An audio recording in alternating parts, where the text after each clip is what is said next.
Teen arrested after high school threat.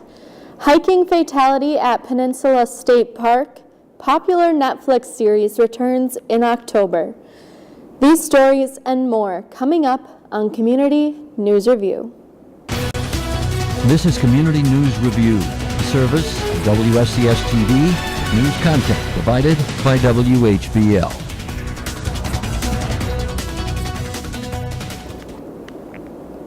Hello, I'm Maddie Pfister, and welcome to Community News Review for Wednesday, September 26, 2018.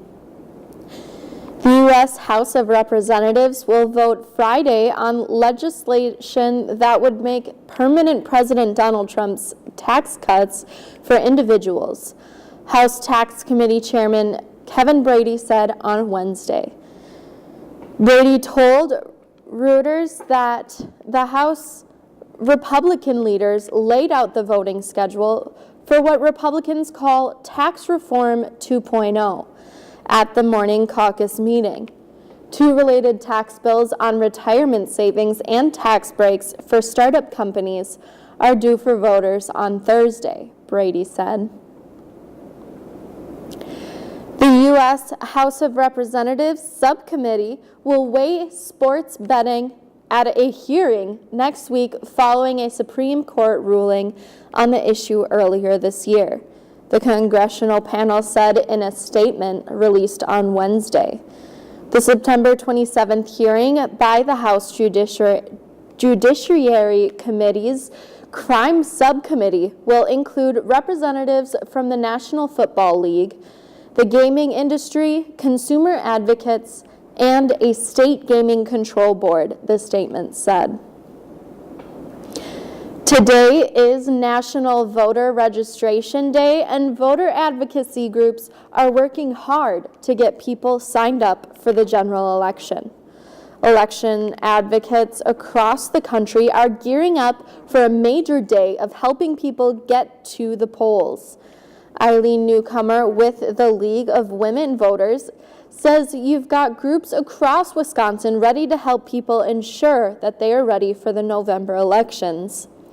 Voters who show up to an event can take care of business and register to vote right there. Reed Magny with the Wisconsin Elections Commission says that it's good to have the reminder to register to vote, but here in Wisconsin, it's not quite as important to have a special day for it. In a lot of other states, you have to be registered weeks or maybe a month or more before an election to be able to vote. And in Wisconsin, of course, you can register to vote on election day.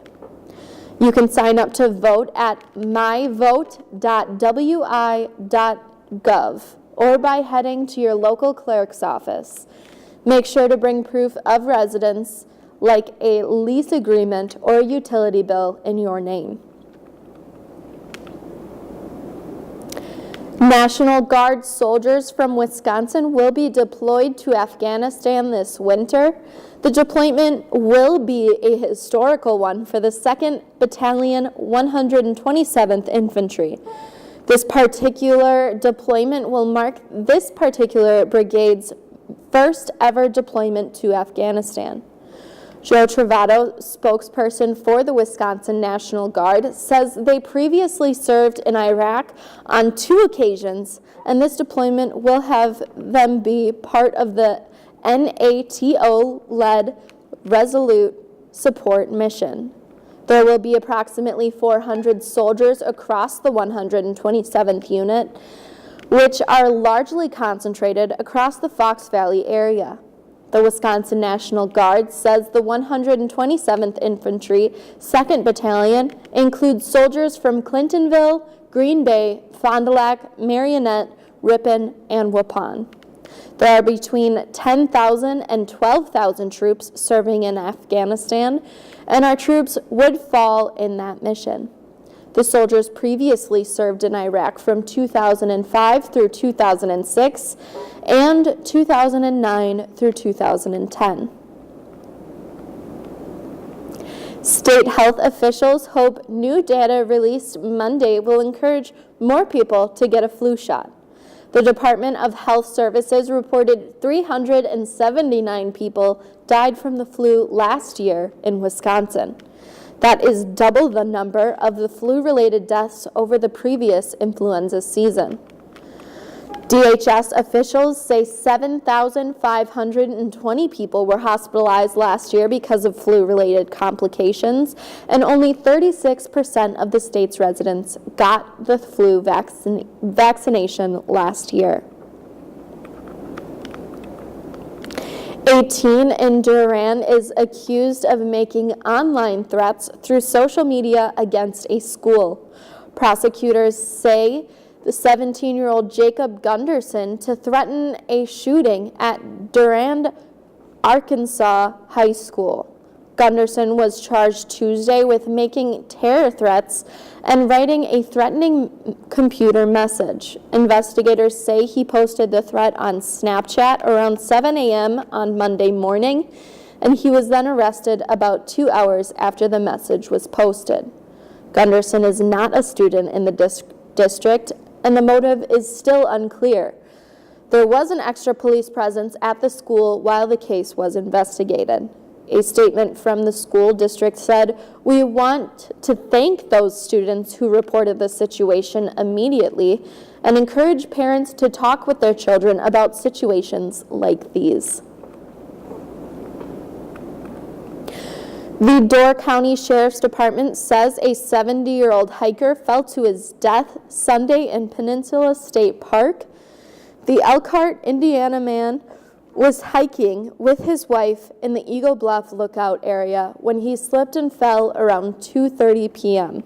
The area overlooks the water through the victim's body fell about 100 feet into the rocks below. The man was airlifted from the scene but died a short time later.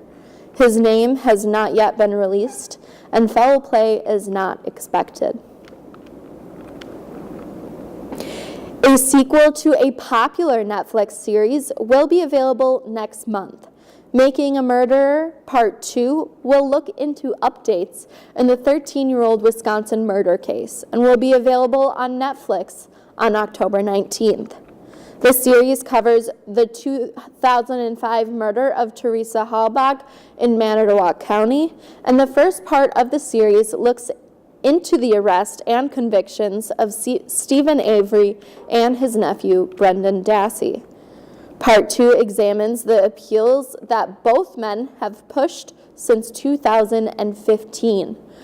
The new series will feature 10 episodes and will show the men's fight for justice and will feature both men's post-conviction lawyers. And finally, Ryan Braun homered twice, and Jesus Aguilar also went deep as Milwaukee won for the 5th time in 6 games. Taylor Williams picked up the win, and the Brewers led the Rockies by 3.5 games for the top NL wildcard and are just a half game behind the Cubs in the NL Central after Chicago lost to Pittsburgh 6-0. Austin Gomer took the loss, and St. Louis is now a half game behind Colorado for the second NL wildcard. The Brewers go for the series sweep over the Cardinals on Wednesday night. And that is all we have for today. We'll see you next time for another recap of our local news. From all of us at Community News Review, have a great day.